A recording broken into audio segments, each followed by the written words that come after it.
When I heard that Black Ops 6 was dropping this year, I didn't really bat an eye to it. Just another Call of Duty and another year of watching people's slow descent into SBMM-driven madness. However, this time around, I was convinced by a few of my friends to give the game an honest go and try to reorient myself back into the Call of Duty franchise as a whole. Safe to say, a month after release, nearing 2 months now, I hit Prestige Master, unlocked the Nebula camo, and will take a more leisurely time with the Dark Matter camo grind if I ever do decide to try and unlock it. And mind you, the last Call of Duty cycle I was a part of when it was going on was Black Ops 3, back in late 2015 to 2016. So, what is it like coming back to a game franchise I personally shelved for 8 years? Well, I learned a lot about myself, and here's what I did learn.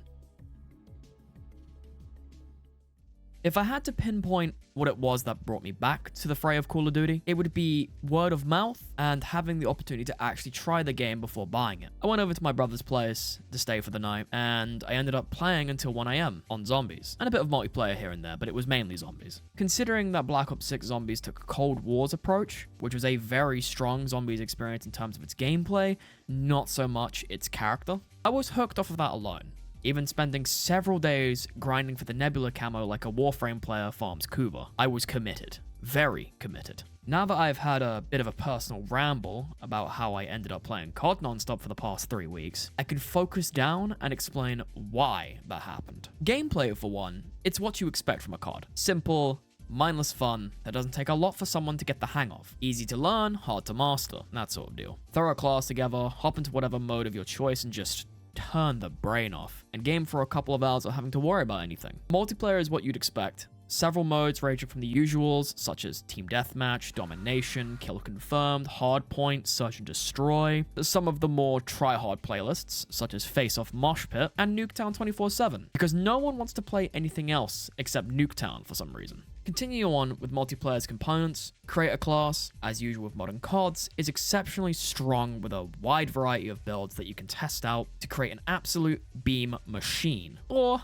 the most cursed thing to ever grace the eyeballs of someone who actually knows firearms. Perks now have synergistic effects with its combat speciality system. Equip 3 perks of the same combat speciality category to receive bonus effects, such as Enforcer, that grants a player bonus movement speed and health regeneration speed on kill, Recon, which allows enemies to be seen through walls for a short time after respawning, a HUD edge indicator that flashes when an enemy is outside your view, and you leave no death skulls when killing enemies, which is exceptionally strong and incredibly brain dead when you play it well. And then there's Strategist, where you earn a score bonus for objectives and destroying enemy equipment. You can see equipment through walls and deploy equipment faster and field upgrades faster. In most cases, I'd consider this to be restrictive, but due to how the weaponsmith works and the fact that wildcards exist, this isn't actually all that bad. Like running Scavenger on every class in this game, because going on streaks usually means you run out of ammo first before dying. If you're going off and running through enemy spawns guns are blazing, run Enforcer. Recon if you feel like having wall hack, and Strategist if you're a weirdo that stacks Flapjacket and Tac Mask, with trophy systems and perk greed. You've got a wide range of perks to build around your specific playstyle. Find out what you like and stick to it. It's pretty simple. But I'm going to briskly move on from multiplayer, onto the thing that got me hooked on Call of Duty in the first place, again, and that being zombies. I never mentioned it. In fact, I don't mention it much, if at all. But I am an avid zombies player. I love Call of Duty Zombies. It's what got me into PC gaming when I went to my cousin's place to play Modern World at War for the first time. And I have spent several hundred hours on Black Ops 3, and that's just on zombies alone. With this year, Zombies in Black Ops 6 has come out of the gate with roaring success with both its release maps, Terminus and Liberty Falls. Terminus is the main zombies experience, and out of the gate feels like a classic zombies experience. From how the power is turned on like in Origins, the main Easter egg with the big boss fight at the end, the small side Easter eggs like the free double points, and just all around the atmosphere. The atmosphere on that map is dark, drowsy. It's got such a good atmosphere. And there are some cases where it does remind me of the older maps, such as Verrucht, Kino, Ascension, Shinonuma is also another one, because Shinonuma was a POW camp. And the content and the replayability is what makes it such a good map. We also have the more casual map, that's the bonus map, being Liberty Falls. In comparison to Terminus, Liberty Falls is a small map with a short but sweet main Easter egg, with some bonus Easter eggs such as the church head for free stuff, the free Deadshot Daiquiri if you have a sniper scope, the Aetherella Easter egg. Alongside that, you have the absolutely insane glow-up of the jet gun, a wonder weapon that was so bad in Black Ops 2 that building it was considered a war crime. And if you wasted your time building the jet gun in Black Ops 2 only for it to break,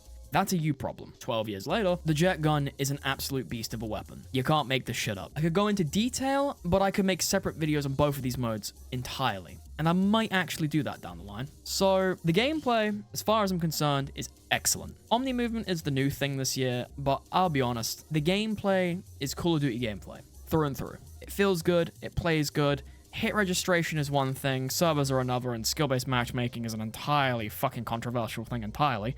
But I digress. It's one of those things that you just have to feel your way through. It's just one of those things you have to feel your way through. But moving on, how do I feel about coming back to Call of Duty?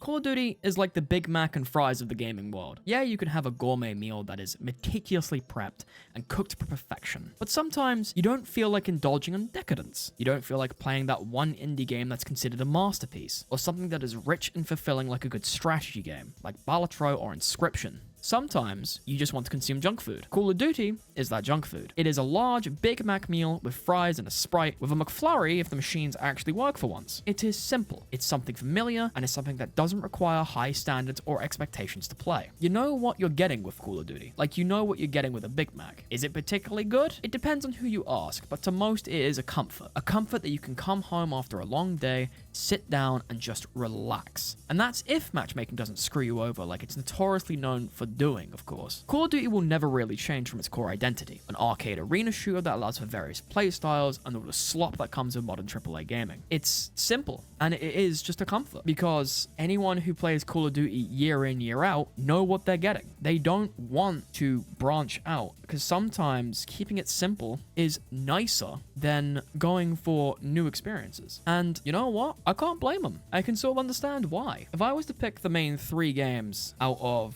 Apex, if I was to pick like any shooter currently to play casually, Call of Duty would be that shooter. Valorant is too weird. Apex is too sweaty. CSGO is CSGO.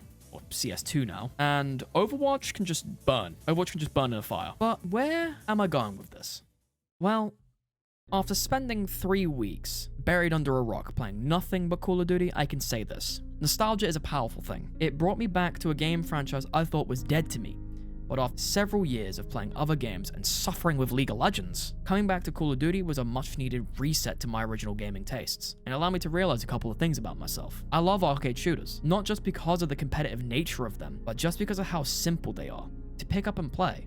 Not really have to worry about doing bad or doing good, never needing to think about anything and instead just act on instinct and having a good laugh with family and friends that play the games with you. It allowed me to reach back and relive some of the experiences of countless afternoons spent in Modern Warfare 3 2011. Custom infected lobbies peppered in with hardcore grinding sessions, to Black Ops 2 with window wars, Mike Myers, and trick-shotting private games, and all around just laughs. It reminds me of simpler times where I would just come home from school, throw my school stuff in the corner, and just hop on the console and play well into the late hours of the night. And if I am to be honest, I did need it. I needed that hit of nostalgia to remind myself that sometimes what you need isn't complex, compelling storytelling, or a game so meticulously crafted to perfection in its gameplay. Sometimes what you need are the simple comforts that remind you of better times and allows you to look onto ahead for better times as well.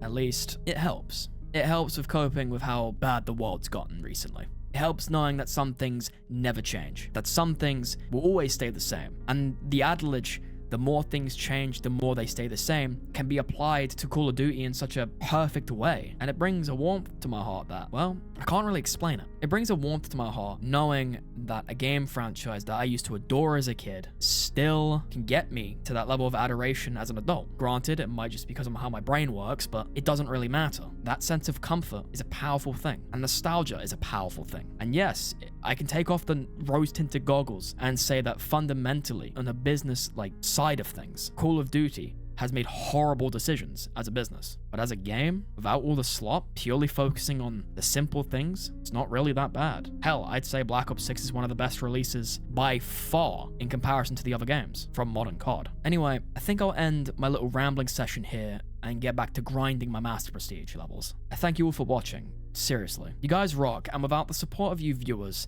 and the core folks in my community, I wouldn't be doing this. I am grateful for the fact that you took your time out of your day to watch and listen to me. That is a powerful thing, a very powerful thing. If you want to see more, hit the like button and subscribe, as it does help with the algorithm. Check out some of my other content if you're interested in various topics I like rambling about, and I'll see everyone in the next video.